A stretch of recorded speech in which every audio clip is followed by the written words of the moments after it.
Hello and welcome to the second portion of our chat with Talia, who is a business coach that I met at Mums Unlimited.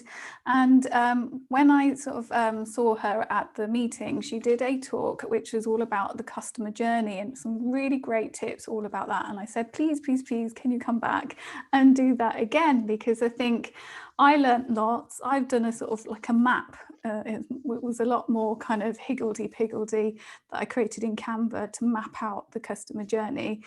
But the way that Talia outlined it and some of the tips was really useful to sort of get you thinking about how you take someone from an audience into a paying customer, hopefully. So I'm going to hand over to you, Talia. If for those that sort of watched this and didn't see the interview stroke chat, please check out the previous video with our sort of little bit of a chat and getting to know Talia a bit more. So all the details will be in there, so check back there. I shall link below somehow. Right, over to you, Talia. Thank you very much. That's a fantastic introduction there. I really appreciate it. I'm going to share my screen here, and like Marie-Louise was saying, I'm going to run through and help you to build a strategy for working with your audience and making them into taking them on a journey to be your client. So I'm hoping you can see my screen okay here. And yes, I can. It's all looking fine. Thank you. Great. So I've developed a strategy that I go through with my clients to help them to think about when they're building their business up and they're working on their growth, that they need to think about working with their clients and taking them on a journey. So I'm going to talk through this, and then come back to this form at the end, and I can share. I'm very happy to share this within the group if that helps. So just to let you know that I'm Talia Zamora, and I'm a mum of 2 boys, and I'm a business strategy coach. And this is one of the simple strategies, like I said, that I work with my clients, and thought I'd share it with you. I'm going to run through a bit of the clarity in the method and the nurturing of your client's audience, converting them into customers. So this is going to help you in terms of turning up regularly and working on communication and connection points. If you've heard of marketing speak before, then you'll know that, probably be familiar with the fact that you need to have certain touch points within your business, and they need to be a number of them before your clients will or your audience will technically convert into a client. So this having these methods means that you're going to show up regularly for them. So when I say methods, I'm talking about things like going to networking events or going to meetings, sharing your story, whether that's online on a live, for instance, or in a blog or an article on LinkedIn. Having collaborations like this is a great opportunity for you to method for you to use.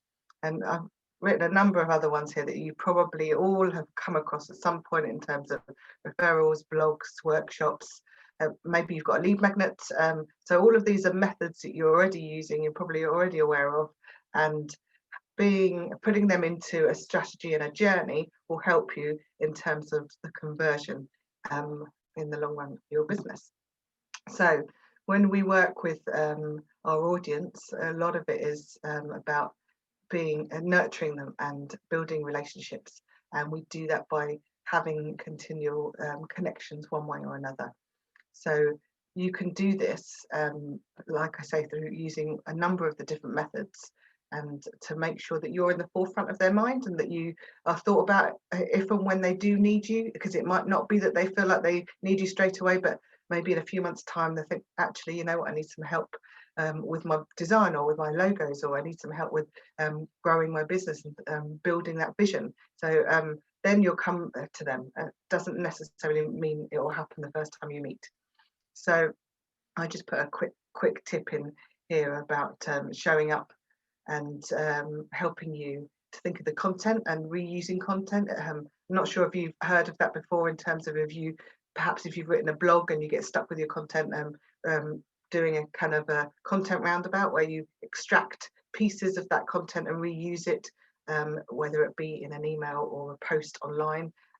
Sometimes we can get a bit overwhelmed with trying to connect and nurture our clients and to keep on showing up.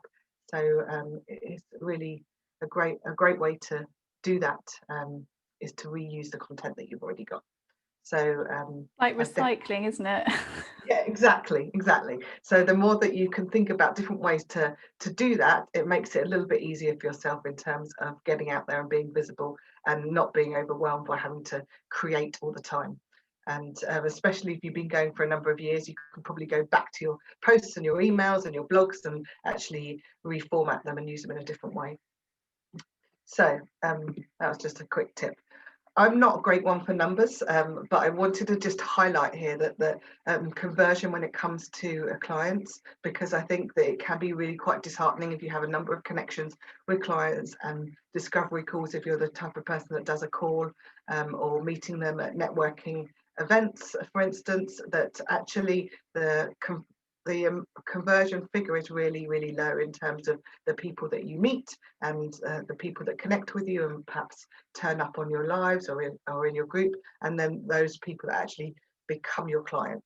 So I've put a little example here in terms of, say, for example, you did a free challenge like Marie Louise did last week, then perhaps if she had 100 leads from those sign-ups, perhaps 30 of them out of that 100 could have turned up, and perhaps 3 out of that then could have made a call and connected one bit further.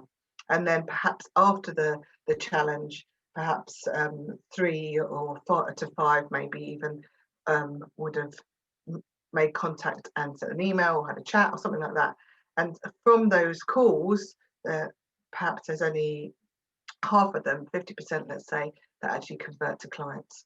So it's, if you think about the numbers, it actually drops quite a lot. You've got to have quite a few connections, and quite a lot of effort goes into doing. It can be a little bit depressing though, but I think Yes, it also gives you the kind of hard and fast numbers of, like, with that, the strategy portion of it, of going, okay, well, you know, if you're not getting the numbers of sign-ups for whatever you've launched, that looking back and going, well, what activity have you done to sort of put it in place? Like I, you know, was saying to you just before we jumped on this about, you know, you think you're putting it everywhere, you're like talking about it everywhere, but I've had people who've like not spotted things, so you know, spotted it. So it's about you know, messaging or reaching out to them directly and making sure that they, you know, if you really think it will be really useful for them, you kind of have to either go big with the numbers to maybe get a particular conversion, or really work on the nurturing portion of it. Exactly. So even if you've got a small group, actually sometimes means that you can get a higher turnover, a higher conversion, because you can nurture them in a more focused way, and you get to know those people more and more in terms of who they are, what they do, what their business is all about. So it doesn't mean this percentage is hard and fast, but it just to be aware when you're building an audience and connecting with people, that not to be so downhearted, because this is statistically, even for the big businesses out there that advertise, their numbers and their percentages are still going to be only a small proportion of the actual audience, and this is normal. So just to make you aware, so when you're building a strategy, to understand the value of those clients and the numbers that potentially you're going to have at the end of it, because this, I think, is really valuable in understanding that journey that you're going on with them. So you're going to start building your own journey, and you've probably got a journey already that you're already using in terms of how you get your business out there. It could be by adverts, it could be by newsletters, but perhaps you've got a little bit at the end where you need to kind of tie it up to help that conversion. So this is to help you to put one together for yourself and think about those methods that you use, and put a bit of planning in place so that you can be consistent and a little bit more in control of how you do it, instead of perhaps a scattergun, which is quite often the case that we'll do, especially when it comes to social media. Sometimes we don't always use a strategy. We'll just kind of fire out posts and lives and perhaps even articles, and not think about trying to do it consistently, so your clients get to know you, who you are, and see the value and come back for more. So if I just wanted to give you an example of one of my clients that recently had a really good success rate in terms of her conversion. So she is a nutritionist, and she was working for a company and started up working independently. She built her own. When we started working together, she built her own client, her own group, and she identified within her business who her ideal client was. So that's the type of person she wanted to serve and connect with and help the most.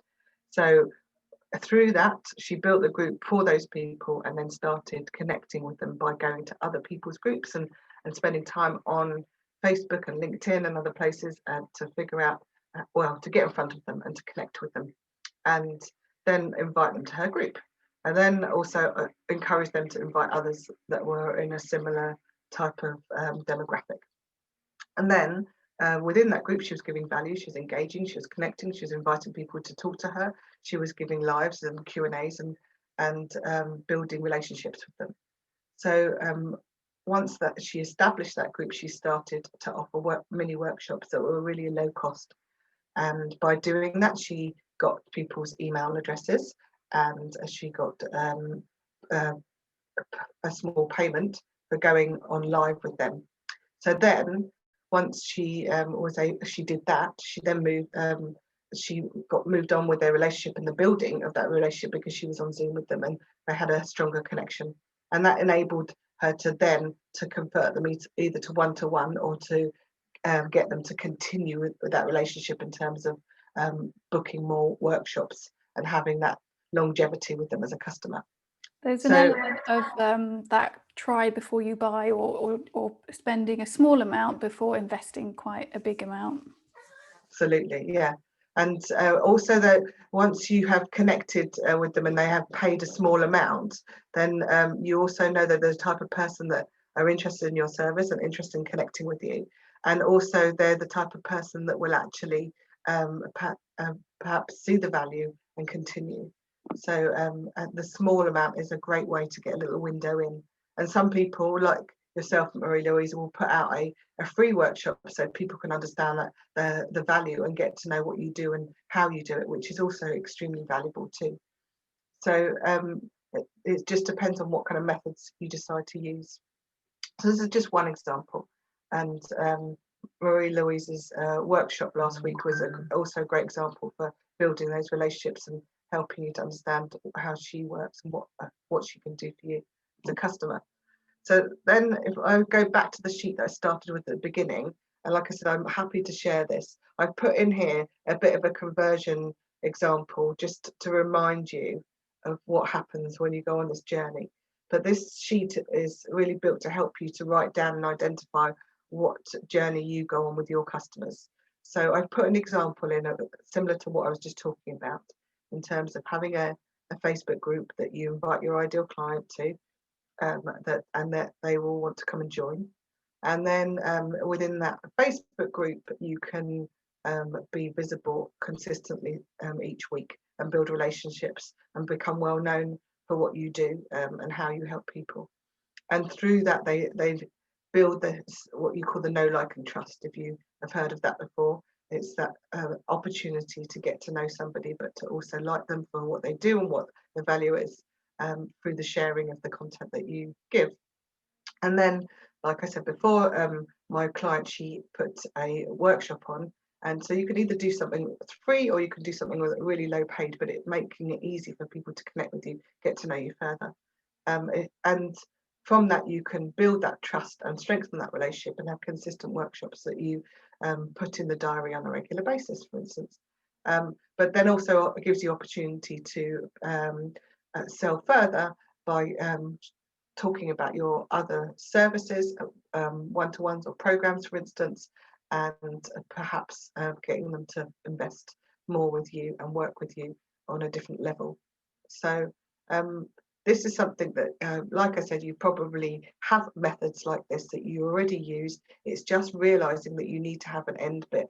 Some people will constantly show up live within their Facebook groups, for instance, and they'll chat away, but they won't necessarily do a call to action at the end. They won't necessarily have a next step in how they're building and continuing that relationship. They're just putting posts out there and not necessarily asking and inviting them to connect further through a one-to-one, through a discovery call, through a free workshop, through some sort of maybe a live of some sort, like a or a challenge or something like that. So it all depends on what your next step is. So in summary, this is basically to help you to develop that type of strategy to help you with consistency and being visible and staying in the forefront of your potential customers and your ideal client's mind. And having those strategies and having that consistency will help you with your control and how you run your business, and having them embedded as weekly actions will ensure that you're going to be doing things on a weekly basis and regularly, if that makes sense. So if anybody's got any questions on this method and how they can do it for themselves and need help with it, feel free to ask me any questions in the comments, and I can come back and answer those as and when you watch it. Or feel free to even connect with me directly and ask me via Messenger, and I can help you to build your own strategy and have that consistency for yourself. Well, yeah, if you have got a question that you're commenting, preferably tag Talia in it, because so that she can see it. And if you don't, I'll try and flag it up and make sure to tag and make you aware of it.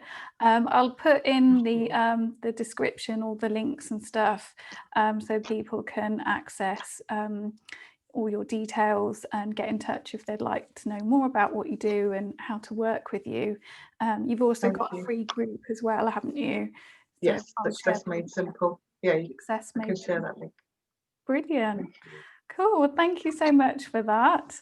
And it's been a pleasure having you on, and it was really useful for me to sort of see that talk again, because it's really made me, reflect, especially sort of with doing that the free 5-day challenge as well, or workshop, and just sort of thinking about all these different things that we all do to show our expertise, give value, but it's also what the end game is of converting them into paying customers.